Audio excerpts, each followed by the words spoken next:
कौन है यहाँ? कौन है यहाँ पे? कौन हो तुम कौन हो? चले जाओ यहाँ से, छोड़ दो मुझे अकेला। मुझे नहीं रहना इस दुनिया में, मुझे नहीं जीना। चले जाओ यहाँ से, जाओ। देखो, मैंने ये सूर्यवंशम वाली खीर पहली खा ली है, तो अब मुझे कोई नहीं बचा सकता। जाओ। तो कैसे हैं आप लोग? अरे रुको रुको रुको, इतनी क्या जल्दी हेडफोन लगाने के? अरे रुको, अभी तो हमने स्टार्ट भी नहीं किया। रुको, आज हम बात करने वाले एक ऐसे शख्स के बारे में जिसके बारे में जान के आपकी भी हालत बिल्कुल वैसी बंदे की तरह होने वाली है जिसको आपने अब भी देखा। इसकी वजह ये कि वो सर इतना महान है कि मत पूछो, बस देख लो, बस देख ही लो आज। और उसको देखने के बाद आप बस मेरे से कमेंट बॉक्स में एक ही चीज़ मांगना, सूर्यवंशम वाली खीर। तो चलो आज की वीडियो शुरू करते हैं बिना वक्त गवाए।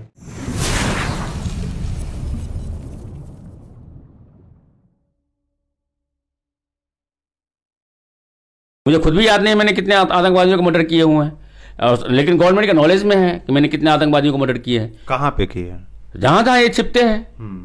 जिस आतंकवादी से आर्मी और पुलिस घबराती है, वो आतंकवादी मेरे नाम से कांपते हैं। ओ भाई, मारो मुझे, मारो मुझे, मारो। नहीं, ये मजाक हो रहा है। एक सेकंड यार, मजाक। तो चलिए हम पहले इनका परिचय करा दें आपको। ये हैं स्वामी ओम जी, जिनको अपने खुद के नाम से बहुत चिढ़ है। इनका खुद का नाम अगर कोई ले ले तो उसका मर्डर ही कर देंगे। अगर आपने न्यूज़ चैनल्स देखे होंगे जहाँ इन्होंने कई बार इंटरव्यू दिया है, ये बिग बॉस में भी थे, वहाँ अगर इनका किसी ने भी नाम ले लिया तो ये ऐसे भड़कते हैं, कत्तई भड़क जाते हैं जैसे आज उसका मर्डर ही हो जाएगा इनसे। सुना आपने, जिन आतंकवादियों के नाम से ये पुलिस, मिलिट्री पर्सन्स लोग घबराते हैं, वो आतंकवादी इनके नाम से घबराते हैं। भैया क्या है इनके नाम में? स्वामी ओम। हमें तो नहीं घबराहट हो रही, आपको हो रही है क्या?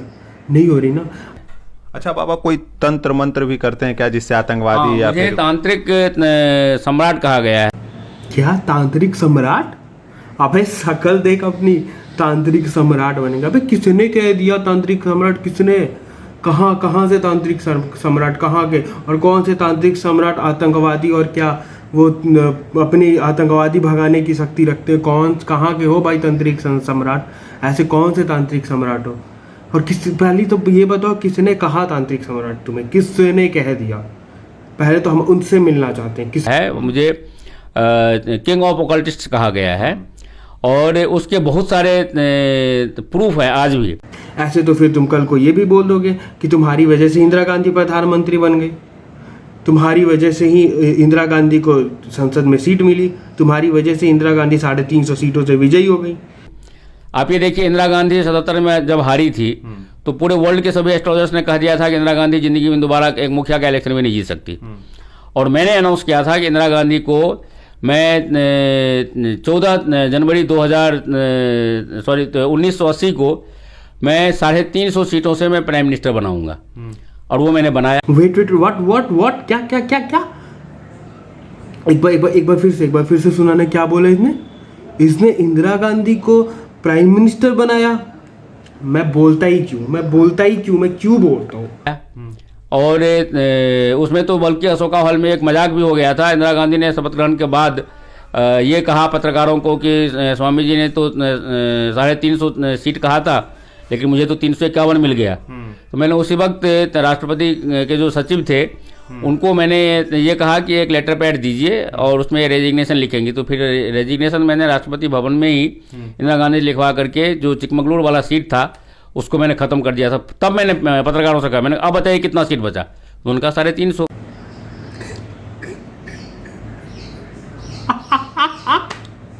अबे यार, इससे बड़ा फेंकू बंदा मैंने अपनी जिंदगी में नहीं देखा। मैंने अपनी पूरी जिंदगी में आज तक इससे बड़ा फेंकू बंदा नहीं देखा भाई। मतलब इसने इंदिरा गांधी को प्राइम मिनिस्टर बना दिया, राष्ट्रपति के सचिव से मिल लिया, उसका इस्तीफा दिलवा दिया।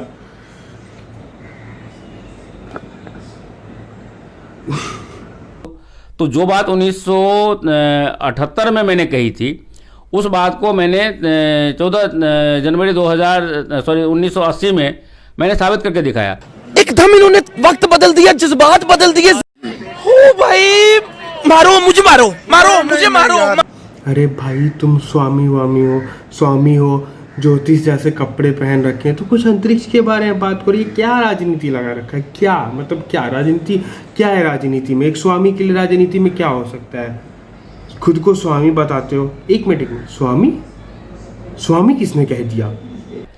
1978 में ही एक स्काईलैब नाम का उपग्रह आसमान में जाकर के डिस्ट्रॉय हो गया था। अमेरिकन उपग्रह था, वो सैटेलाइट था। उस वक्त मेरे शिष्य थे वहाँ के राष्ट्रपति जिमी कार्टर और उनकी पत्नी मेरी बड़ी अच्छी भक्त थी। क्या ही बोलूँ मैं क्या ही बोलूँ, अब क्या बोलूँ मैं? अबे साले, वो जिमी कार्टर है, ठीक है, एक तो उसकी पत्नी को घसीट रहा है। दीपक कलाल नहीं है जो तेरा भक्त होगा। और मैं पहला आदमी हूँ जो नॉन पॉलिटिकल होते हुए भी व्हाइट हाउस में मैं चीफ गेस्ट था। तो इनके अनुसार ये व्हाइट हाउस के चीफ गेस्ट थे, वो भी बिना पॉलिटिकल फील्ड से होते हुए ये चीफ गेस्ट थे व्हाइट हाउस के। अबे पहले ये बता, इसका इस धरती से कोई संबंध है? पॉलिटिकल संबंध बाद में देखेंगे, गेस्ट बाद में बनेंगे। पहले बता तू कौन सी धरती का है भाई, कौन सी धरती का, कहाँ से आ गया? इस गलती से गिर गया इधर ना। अटल बिहारी वाजपेयी उस वक्त फॉरेन मिनिस्टर थे और अटल बिहारी वाजपेयी को सादर आमंत्रित करके बुलाया गया था अमेरिका, लेकिन अमेरिका का राष्ट्रपति उनको अपॉइंटमेंट नहीं दे रहा था। तब अटल बिहारी वाजपेयी ने मेरे से कांटेक्ट किया कि गुरुजी आप व्हाइट हाउस में हो, बड़ी बेइज्जती हो रही है हिंदुस्तान की, हिंदुस्तान का मैं विदेश मंत्री हूँ, आप कुछ करो। मतलब अटल बिहारी वाजपेयी ने इनसे कांटेक्ट किया। अच्छा, इस इंसान को गिनीज बुक का वर्ल्ड रिकॉर्ड में दर्ज हो जाना चाहिए। इसको दुनिया में सबसे ज़्यादा फेंकने का, सबसे बुरी तरह फेंकने का और फुल कॉन्फिडेंस के साथ फेंकने का अवार्ड मिल जाना चाहिए अब तक। तो मैं और जिमी कार्टर एक साथ हम नाश्ता करते थे। मैं कैसे समझाऊं इस बंदे को, मैं कैसे समझाऊं? वो जिमी गार्डर है, ठीक है, दीपक कलाली लेगा तुम्हारा। तो मैंने कह दिया कि मैं तुम्हारे साथ में नाश्ता ही नहीं, मैं खाना ही नहीं खाऊंगा। तो उन्होंने जब रीजन पूछा, मैंने कहा कि मेरे भारत के विदेश मंत्री के साथ तुम मिलने रहे हो, तो अपॉइंटमेंट नहीं दे रहे हो, तो तुम मेरे देश का इज्जत नहीं करते हो, तो मेरी इज्जत करने का फायदा क्या है? तब आपने देखा होगा 1978 में अटल बिहारी वाजपेयी को मैंने ब्रेकफास्ट पे राष्ट्रपति के साथ में बैठाया, मैं भी बैठा व्हाइट हाउस में, उनको मैंने सम्मान दिलवाया। इस बंदे में फेंकने की निंजा टेक्निक है, लिटरली निंजा टेक्निक। इसने अटल बिहारी वाजपेयी को सम्मान दिलवाया, इसने व्हाइट हाउस में उनको बुलाया, इनवाइट किया, साथ में जिमी कार्टर के नाश्ता ब्रेकफास्ट पे। मतलब कतई कुछ भी फेंके जा रहा है भाई, कुछ भी फेंके जा रहा है। तो ये सोच ले अगला क्या फेंकने वाला है, सोच ले। उन्होंने जिमी कार्टर ने वहाँ पर वैज्ञानिकों का एक गोलमेज कॉन्फ्रेंस हुआ था पूरे वर्ल्ड के वैज्ञानिकों का, जिन्होंने हाथ खड़े कर दिए थे कि हम स्काईलैब के से जो विध्वंस होने वाला है उसके प्रभाव को हम निष्प्रभावी नहीं कर सकते। उसका एक टुकड़ा भारत में भी गिरने वाला था। तो वैज्ञानिकों ने, मोरारजी भाई थे उस वक्त प्राइम मिनिस्टर, मोरारजी भाई मेरे बड़े अच्छे से। अब ये बंदा बात कर रहा है मोरारजी देसाई जी, वैसे महान व्यक्ति, और इसके बहुत अच्छे शिष्य थे, कतई बहुत अच्छे शिष्य थे। तो उन्होंने मोरारजी भाई से रिक्वेस्ट किया कि आपके राजगुरु हैं स्वामी ओम जी, उनके पास पावर है, वो यदि चाहें तो स्काईलैब उपग्रह को वो किसी पानी में गिरा सकते हैं, जिससे कि पूरे वर्ल्ड में से कोई नुकसान नहीं होगा। और जो डिस्टेंस था स्काईलैब का ज़मीन से आसमान का, उसके मुताबिक वो लोग, उन लोगों ने ये कहा था कि यदि वो चाहें तो ऑस्ट्रेलिया के सागर में उसको बड़े आसानी से डिवाइन पावर से वो गिरा सकते हैं। तो मैंने यहाँ पे प्रेस कॉन्फ्रेंस लिया था 1978 में प्रेस क्लब में, और मैंने घोषणा की थी कि मैं वैज्ञानिकों का चैलेंज में एक्सेप्ट करता हूँ। वैज्ञानिक जब हार जाते हैं वहीं से डिविनिटी शुरू होती है। तो मैं ये घोषणा करता हूँ कि उसमें मैंने डेट बताया था कि फलाने तारीख को इतने बज के इतने मिनट पे ऑस्ट्रेलिया के सागर में स्काईलैब उपग्रह सैटेलाइट गिरेगा, और वहीं गिरा। वो फिर पूरे वर्ल्ड में मेरा न्यूज़ चला कि स्वामी ओम जी के तांत्रिक शक्ति से स्काईलैब के दुष्प्रभाव से पूरे विश्व को स्वामी ओम जी ने बचाया। मैं सच में भी सोच रहा हूँ भाई लोग, मैं बोलता ही क्यों गाइस, मैं बोलता ही क्यों, मैंने क्यों बोला इसको कि स्पेस के बारे में बात करते हैं, चल थोड़ी अंतरिक्ष के बारे में बात करते हैं, ज्योतिषी जी जैसे कपड़े पहन रखे हैं, मैंने क्यों बोला। इसने अंतरिक्ष की ले ली, इसने स्काई लैब्स की ले ली। भाई मैंने अपनी ज़िंदगी में, मैं सच बता रहा हूँ, मैंने इससे बड़ा फेंकू बंदा मैंने अपनी लाइफ में नहीं देखा। मैंने इसकी एक न्यूज़ चैनल पे वीडियो कॉन्फ्रेंस देखी थी, इसने अपने भाई को नौकर बना दिया। मतलब कुछ भी, उसने न्यूज़ चैनल जो वहाँ पे थे उन्होंने बोला कि वो तुम्हारा भाई है, ये बोलता नहीं वो मेरा नौकर है। तो ये वो लोग हैं जो एक्चुअल में मिठाई की दुकान तो बहुत दूर की चीज़ है, ये लोग टॉफ़ीज़ की दुकान, कैंडीज़ की दुकान पे 200 रुपये, नहीं 20 रुपये, 20 रुपये में भी महंगे हैं ये कतई 20 रुपये में भी महंगे हैं। तो चलिए देखते हैं कि इन शख्स से प्रभावित उस बंदे का क्या हुआ, आखिर उसका हुआ क्या। अरे पापा आप,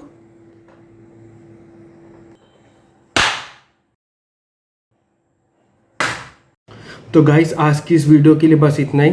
लाइक करो, शेयर करो, सब्सक्राइब करो, सूर्यवंशम की खीर पी के करो या फिर सैटेलाइट फेंक के मारो, मुझे नहीं पता, बस सब्सक्राइब बटन दब जाना चाहिए। सन्नू अपनी ऑडियंस के लिए एक जहरीला गाना बजा दे। दिलों का शूटर है मेरा स्कूटर, दिलों का शूटर।